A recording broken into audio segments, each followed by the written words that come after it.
We are here today with Brian Lanza, and the purpose of this is, where is President Trump standing in regards to medical cannabis? But before we get into that, plus also, let's put together a super PAC. It's been a long overdue. Our industry is kind of fractionated when it comes to different groups and coalitions. We'll get to that later, and bring it together with a single focus of getting medical cannabis legalized during the Trump administration. So, Brian, tell us about yourself. Well, first of all, thank you, Mike. This is my first podcast. That's okay. So we get the camera rolling, we've got this, and I'll do my best to sort of explain, where we are today. But let me give you a little bit about myself. I'm a lobbyist. I'm a consultant for Mercury Public Affairs. I've worked political campaigns my entire professional career on the Republican side. In the downside, when there wasn't elections, I worked in the legislative offices here in California, in the state legislature. Okay. Whether it was a state assemblyman in Riverside, whether there's a state senator in the Central Coast, or whether there's a state assemblyman in Orange County. I've worked all over the state, here in government, and so it gave me the opportunity to look at a lot of these issues from the inside, from a small circle. And it's an honor to be at this particular point of my career where I can work on this issue. It was there at the beginning of my career. I remember, quite vividly, one of the first meetings I had when I went to go work for the legislature on a policy-related issue was the medical law. California had passed an initiative that said medical marijuana, very liberal, liberal definitions of what medical was, right? At that time was considered liberal. And I remember going into one of the first legislative meetings at the Capitol that addressed this issue. Really? I was the only Republican. They were all Democrats. Wow. And the motives weren't pure on my end. The motives were, my boss at the time was a former deputy district attorney who'd run for office and become a state assemblyman. And at that point, he was like, let's look to see where the gaps exist. Right. Because it's all these bad things that you think it is. It's a gateway drug. It's reefer madness.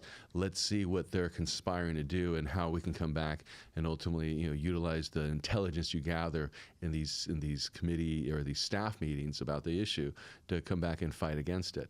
And I remember being in the room, and talking about this, and I'm thinking, oh man, medical. I'm like, there's no stopping it anymore. It's California's the biggest state, and it's just going to be a matter of time before it'll be passed federally, and we're on our course. And nearly 30 years later, we've barely moved the football. I know. Isn't that amazing? Yeah. And so definitely. So you're a senior advisor to President correct. Trump. I was a senior advisor to President Trump's campaign in 2024, just recently. Okay. Prior to that, I was a deputy communications director on President Trump's campaign in 2016. Okay. From there, I got promoted to communications director of the transition. Okay. And so that gave me a huge insight. It's government, federal government insight without going in. Right. So it gave me a huge insight to the cabinet designees, their staff, have an understanding of what the policy issues that each agency was going to do. It allowed me to develop the relationships with who the key people were going to be in these agencies, and it benefited me, but because I didn't go in. So I had those relationships without joining the administration, so it allowed me to move over to Mercury Public Affairs, be a consultant, where I've been there for, I think, since 2017, and I'm a partner there. And it's been a great ride since. Yeah, and so you got the ear of President Trump in regards to medical cannabis. Yeah, I think that's a hard. I don't think anybody has a specific ear on a particular. President Trump asks so many diverse people, his positions, and I don't think it sort of nails down to me. I think I know how to communicate to him and sort of deliver a message, that he's going to be receptive to. I think that's an important thing. I think I can be there, near the end when he's actually close to making the decision. But I think the one thing that people don't understand about President Trump is he does open himself up to a lot of diverse views. He does like to learn. He has a lot of people that he talks to. So on cannabis, on medical marijuana, it's I'll play a role. You'll play a role. There's going to be a lot of people that play a role. Well, that's what we're here today. Yeah, absolutely. How to move this forward. Yeah. And the way we move it forward, and I was getting to the excitement. Like I said, it was '97. When I first went to go work for the legislature, right? So it's nearly 30 years ago, and this is the first time we have a Republican president that has given us a pathway to what he's comfortable with. And that pathway, those statements that he made were during his campaign, where he spoke about medical, where he spoke about reclassification, where he spoke about, the banking situation needed to be fixed. Yeah. You haven't had a Republican president ever create that lane for anybody to go in. So it is exciting. Yeah. And it's, we have an opportunity. I think it's a short window because I think Really? How short of a window do you think we have? I think 4 years is not long enough to accomplish all the goals we need to do Okay. in the cannabis space. The first step's obviously medical. The next step is legalization. I don't think 4 years is enough of that leap to ever get to legalization, but I think 4 years is a good enough window and a good enough opportunity for us to deal with a lot of the issues President Trump talked about. It's just, I always tell people, it's just a matter of organizing, your team, organizing a game plan and executing it. And I think from our standpoint of those in the industry who care about it, who've been there for a long time, I think President Trump gave us that game plan. So you have a component there that is now that didn't exist before from a Republican president. You've had other presidents make promises in the space Democratic. Yes, we have, haven't we? And they haven't lived up to what they exactly said. And one of the greatest things was, Matthew Nordgren put together a round table at MJ Biz of industry leaders, and you were there, and you talked about a stepped approach on handling this, and it was a lot of wisdom there. So would you like to explain that stepped approach that you feel will work best? Yeah, it's like I said in that meeting, the stepped approach is you have to follow the steps that President Trump gave you, right? He's telling you what he's comfortable doing. He's telling you what he's thinking, what he's comfortable moving the Republican Party in that direction. Because remember, not all Republicans are there. Some of the impediments we have exist, but President Trump is as he's somebody who moves the party in his direction. We've seen it on policies over the years. China's an example. When he first jumped into the presidential race, a lot of Republicans and a lot of the corporate Republicans, are like, China's the greatest thing, since sliced bread. We get to make cheap products. We get to sell them to the United States at a boost. Those jobs are created here. We don't have to deal with the repercussions. President Trump comes in and says, hey, this system is not working for Americans. And so we know that when he steps in, he can move the party. So now look where the Republican Party is today. I don't want to say they're very anti-China, but now they finally believe in holding China accountable. With China, Henry Kissinger said, that's the one thing I got wrong was China. Yeah. And it's come back to bite us now. But going to President Trump's approach with this thing is he has shown the ability to move the party in a direction that the party wasn't comfortable with when the conversation first started. Right. He was the only one talking about tariffs, and now everybody's talking about tariffs as a tool to utilize economic strength, but also policy and foreign policy strength, and that's different and unique.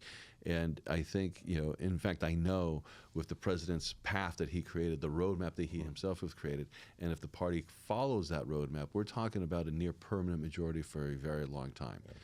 And that's what the party has, and that's what the challenge that President Trump has. That's the challenge that all of us have, is how do we sort of lay out a picture of, if you continue down this path, here are the positive results you're going to get electorally, but also here are where they line up with where you are philosophically. Right. Republicans are very much a states' rights issues. The states are making these choices. Some states have higher burdens than other states, but the vast majority of the states that you're looking to pass medical, it passes. And a good portion of the states that you're looking to pass legalization, it passes. So states are making these choices. So philosophically, it's always been where the Republicans should be, is states' rights issues.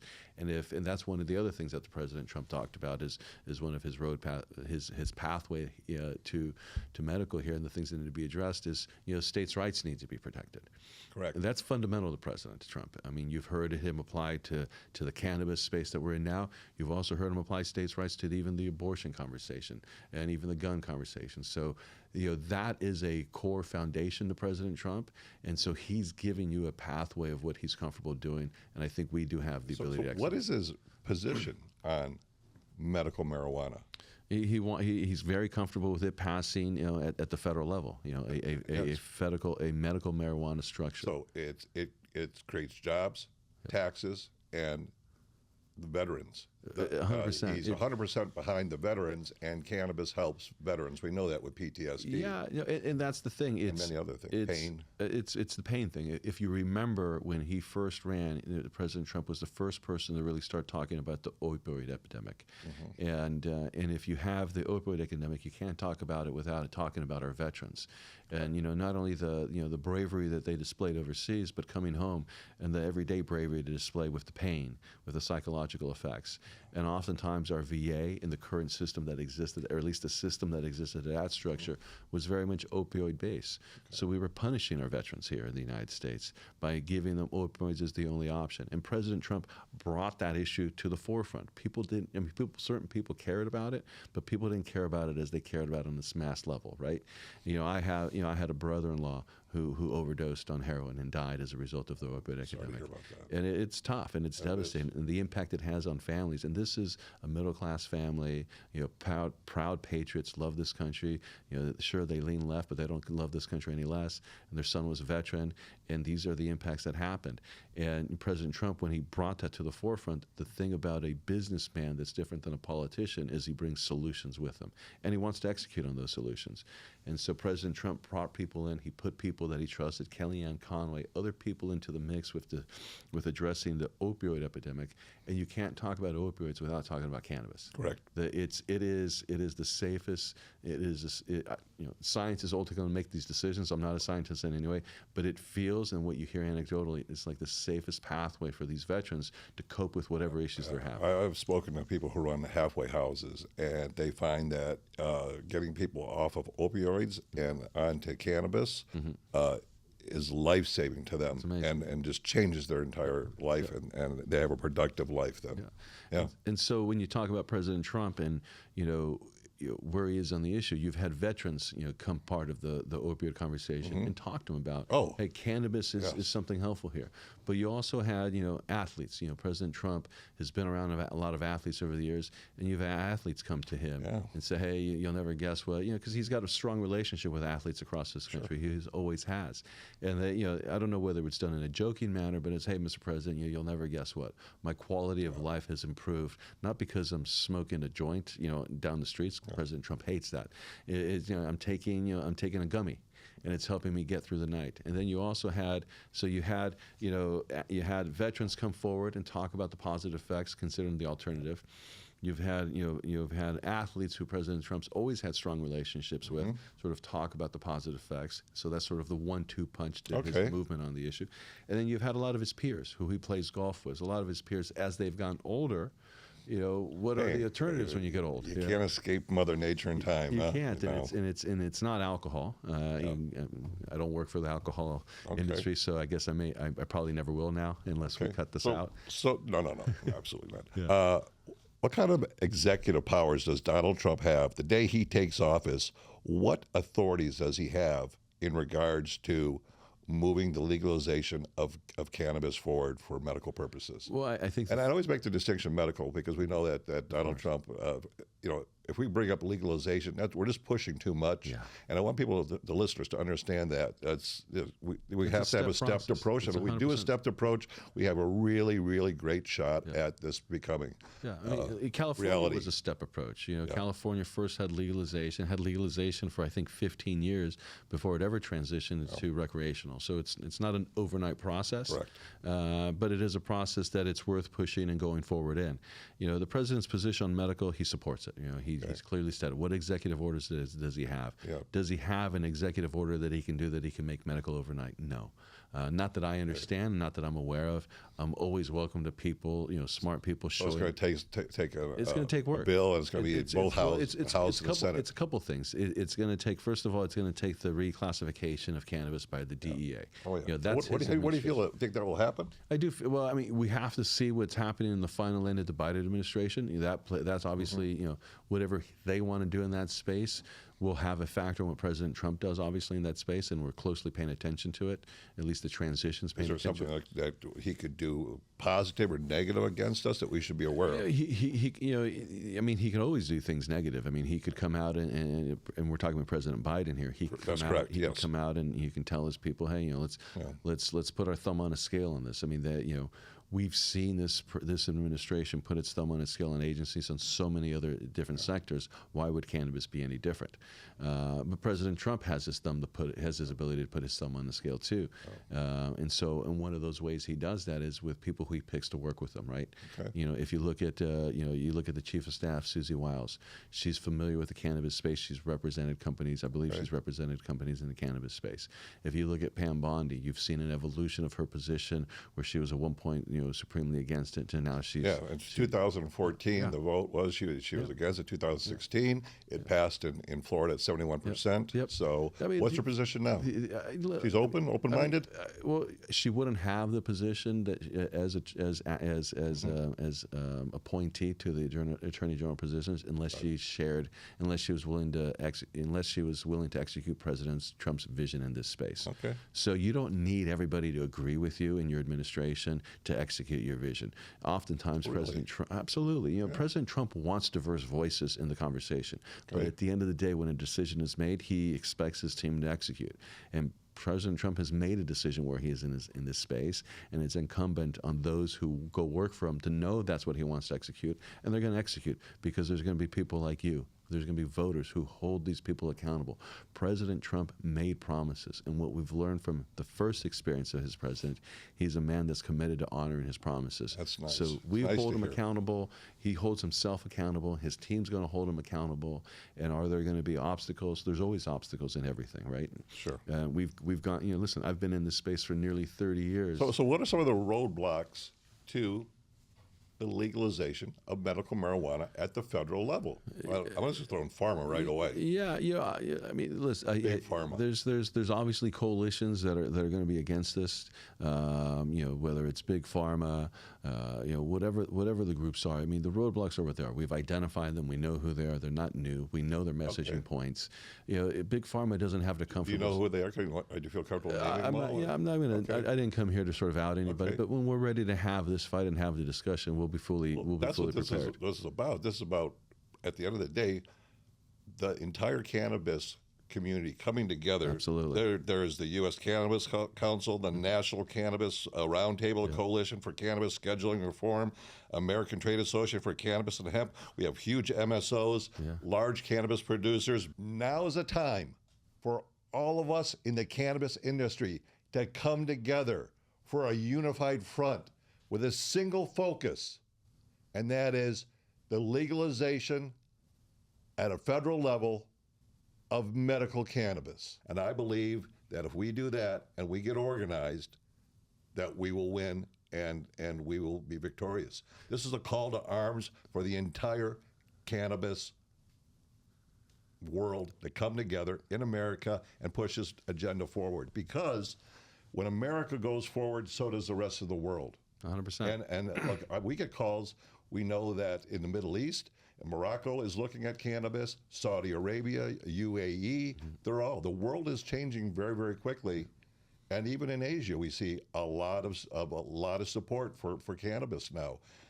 And America, we're a very powerful country, and we turn that lever, pull the lever, turn the key, and the world will change very, very quickly, and cannabis will help billions of people globally. And it starts here. And it's important that we do it right. You talked about, being unified. Listen, I was a staffer, at the state legislature, right? I had groups come into my office every day, whether they were brought in by a lobbyist or whether they're brought in by, a community member. And one of the main things I always walked away from that experience working in the legislature when we had various groups come to you is if there was never a unified message, if we had several groups in the same sector coming in with different messages, you know what I always did? No. Nothing. Really? Why would I pick a side? Yeah. Why would I pick a side? As a staffer, if you had six different, you had six different groups, 3 different positions, why is the burden on the legislator to pick the side? Organize yourselves. Figure out your disputes. Put them aside, prioritize them, see which ones you can mitigate, see which ones you punt down the line. But come to this administration, Trump's administration, organized and unified, and you'll have success. If you splinter off and you have too many different voices going in too many different directions, I guarantee you that is a recipe for failure, and that is a missed opportunity because Trump has given you his roadmap, and through his roadmap, he says, I made this commitment, I keep my promises, and he's going to move the party in that direction. The burden's on us. It's on nobody else anymore. Right. Because if we don't come together, there'll be opposing groups that are already there and have money, already in place, that have money. Yep. I And money. agree with Listen, I believe in free speech, and I believe money is speech. I have always believed that, and it's fundamental. And money, what money does is it shows a certain level of investment that somebody makes in an individual, well, investment commitment. Look at you. You raise money. The person giving money in you is investing in you. He's investing in your brand. He's investing in your product. He's investing in what you've done in the past because he believes in you, and that carries weight. And what you have in Washington, D.C. is a structure where there's a lot of organizations, a lot of industry, that they're investing in politicians, no different than an investor is investing in you because he sees some familiarity. He feels he can deliver a message that's uniform with what they're trying to achieve. And the politician sees that guy believes in me, or that voter believes in me to invest. I'm always going to have my ear open a little bit wider for them when they come in. So, industry, pharma's been doing this for forever, and they're not going to stop. And we shouldn't be discouraged. There's a lot. Big Ag's been doing it too. There's a lot of big folks money out there. doesn't always win. The people ultimately push through. But if you're fractured, you're guaranteed to lose against a well-organized opposition. Correct. And what you have in Washington, D.C. is a very well-organized, well-funded opposition. And so the only way you counter that is by being well-organized and well-funded. I agree totally, and that's what this is about. So they're also, I want to just sidetrack a little bit here. The Safer Banking Act is trying to be pushed through right now. What's going to happen with that? What do you think is going to go on? We've been here before. Yep, multiple times, over and over. It's like a broken record. It is. Listen, I don't think anything happens at this point. I mean, I know from our standpoint, we're going to continue to push forward. We're going to continue to move elbows in our direction and see what we can do in the next week or so. But it very much feels like it's not going to happen. And it's the same person, Schumer. Right, we'll see what commitments he is, but as of right now, as we push forward and make sure that we have all our vehicles ready to move, if the opportunity exists, it just doesn't feel there right now. So, do you feel that probably the Safer Banking Act would probably be the first step for President Trump to handle this banking? Yeah, listen. I think the banking. I think first of all, the reclassification it should be the fastest step, right? Because Congress Congress doesn't move that fast, right? But at least President Trump has the ability to move fast with his agencies, so he could give them a strong mandate. Depending on what Biden did, right? Depending on what is at the end of the term, you can see what the calendar looks like going forward, and maybe he expedites it or not. But that my suspicion is that'll probably move faster than any other legislative vehicle, because I think that's a March, a late February, March decision. Okay. And my experience is legislation really doesn't move that fast. So I think you'll have executive action, as they say. For the Safer Banking Act. For the reclassification, right? That's huge. But that opens up a lot. I mean, that opens is. up a lot. That makes a lot of things a lot easier. That alleviates a lot of pressure that the industry is feeling right now. So you think he'll do that within the first 90 days, 120 days? What are your thoughts? I think it's very possible that you're going to see it happen. I mean, it's his first opportunity to check off one of his promises. Now, we have to make sure we communicate with him. We have to make sure we hold his fire to the promises, because if he makes the promises and nobody's saying, good job, this is what we want, and showing support and doing the things that show that you're investing in his position, investing in him, I think we have the ability to execute that very fast. Okay. With different cabinet positions, how they're going to play into all this? So we mentioned Pam Bondi, and you said great things about her, so that's good. The DEA is still a big question mark. Who's going to hear anything talking around the hallways there in Washington about who it might be, and what their position on cannabis is? Like I said, it's their position matters, but at the end of the day, the president's position matters more. So anybody who's coming in knows where the president's position is on cannabis. So whether it's DEA, whether it's Attorney General, whether it's any one of these sort of HHS, Robert F. Kennedy, who actually has an affirmative position to where we are, all these positions are going to be rowing the boat in the same direction, because President Trump has laid out where he is. We know he's a person who keeps his promises. It's our job. It's incumbent upon us to make sure that we buffer him to keep his promises. Right. And there will likely be some resistance. We know that we know the word deep state. We know how entrenched the opposition is to even the reclassification or the reclassification. But I believe if we execute, we hold them accountable, we remind them of what their positions are, we remind them why we're important, why we played a role in why this industry played a role in the winning of his presidential, his expanding of the voter base under men of the 35. I think we land ourselves in a very good spot. You know, I been to some parties where get-togethers, networking, where farmer guys are there. And I can remember speaking to a mid-sized farmer guy, and I was talking to him about cannabis, and he literally verbatim said this to me: "We got caught with our pants down with this CBD thing." Right. And that was probably about 6 years ago. Isn't that amazing? And they still haven't caught up, apparently. No, but that's okay. Yeah. That's okay that they're behind. It's the fact that because it gives us the opportunity and a gap to fill that gap and execute. Yeah, I like the way you think. Yeah, I mean, everything's an opportunity. I was there in 1997 when we first had the conversation of medical marijuana in California. We've moved far, in California, but we have not moved very far nationally. No. You have to make sure you adjust your plan and you have to execute. I think, like I said, we have a Republican president, who has given us his position, his blessing in the space that has moved the football exponentially, more so than any Republican president before, even Democratic president, I would add, because they were never this specific as what President Trump is. We have to make sure and hold him accountable to execute. And I think we're going to be happy with those executions. So let's talk about Health and Human Services, RFK. Right. What do you think? Where's that all going to go? Because he's over he's got over the FDA, so that's good. Yep. He's got power over that. I mean, I would point. It's not just RFK. Look at the entire cabinet and look at some of the senior leadership. In the first administration, you had Jeff Sessions, you had Bill Barr. Those are real impediments. You had Udom Dillon at the DA. You had people who didn't believe in any type of any medical purpose of marijuana, much less reclassification. This time, you actually have people in this administration that are pro-cannabis. RFK is the best example of that. He is in Health and Human Services. This is the first Republican administration that's ever had a cabinet member that's pro-cannabis. And so, there's clues there that we need to see and recognize that, the president's tipping his hat to us in the particular sector. We need to make sure that we hold ourselves accountable, by being unified, having a good message and delivering it.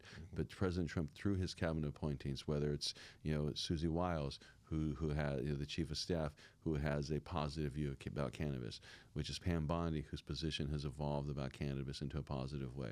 Whether even the temporary DA there who was there, he had a positive view of cannabis. The sheriff. How's the USDA?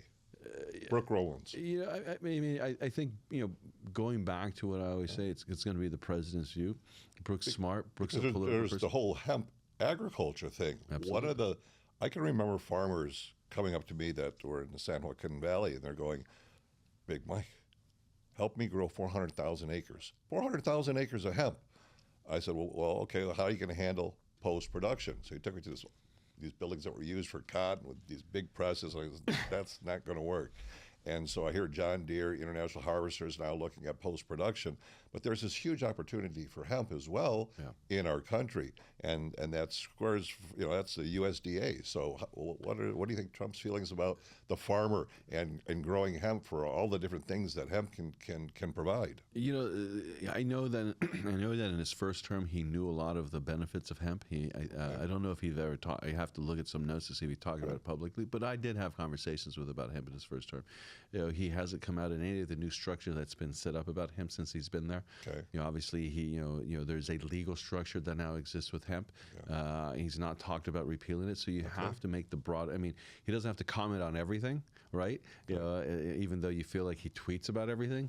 But well, it's good to know where President Trump stands on hemp and all forms of cannabis. Absolutely, and I think it's a good thing. And I think the sector they'll figure out its bumps. Every sector goes through it, but if President-elect Trump and President Trump had an issue with hemp, it'd be glaringly obvious at this point, and it's just not. There was a time in America where it was illegal for farmers if you didn't grow hemp.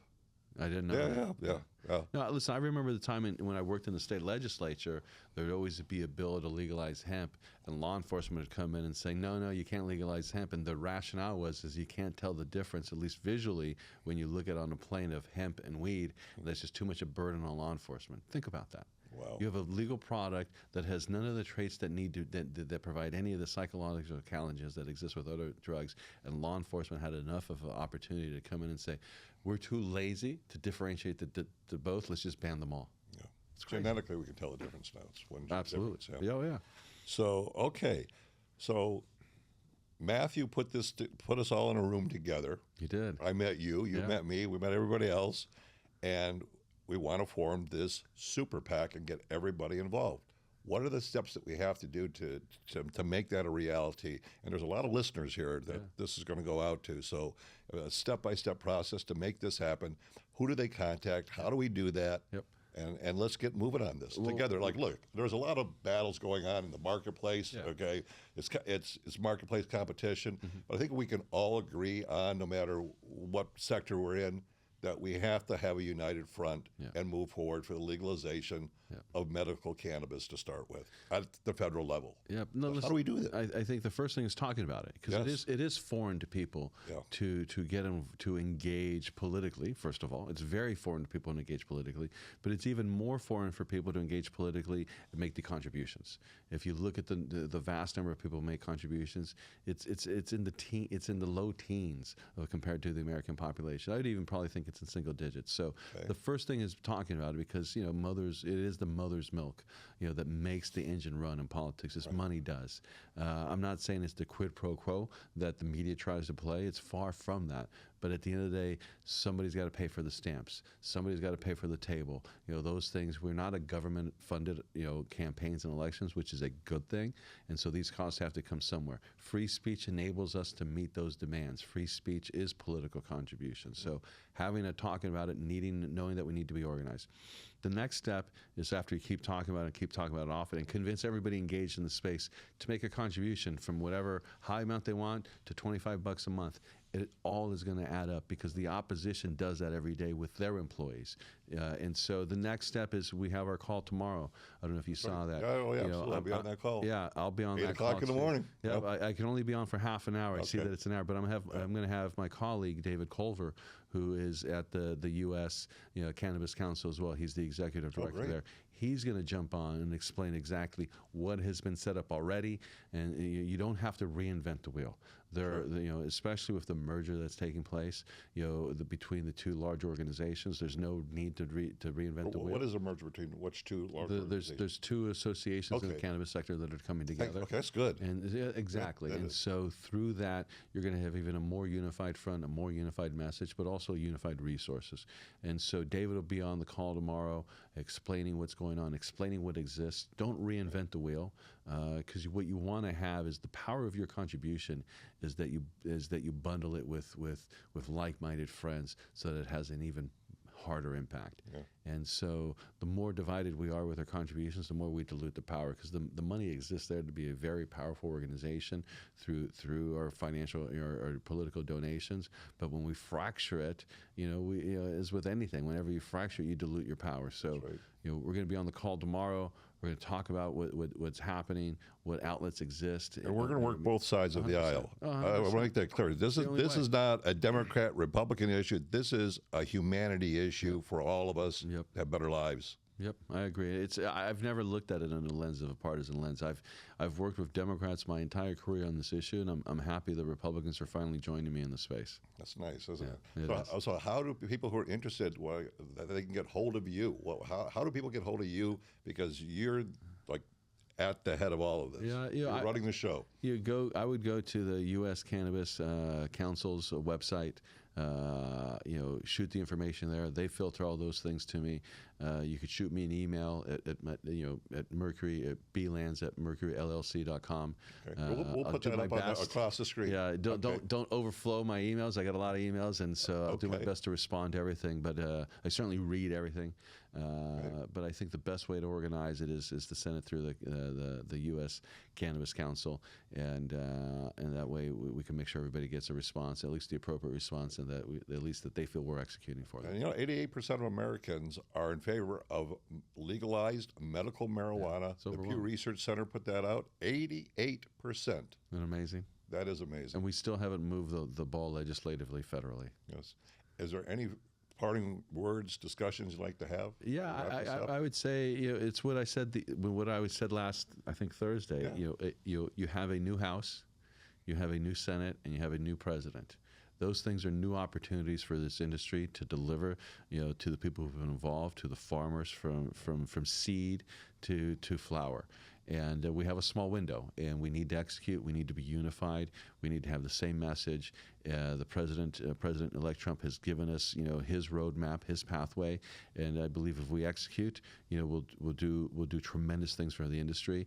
I've never felt that we've been this close before, and I can feel it too. You feel we're there. This is the first time that I felt like this is actually going to work, and that's why, Brian, I had you on the show today. Of course. Thank you for having me. to get the word out and spread it out as much as we possibly can. Great. So thank you for being here today. It was an honor and privilege for you to be here. Thank you for having me. I And, appreciate it.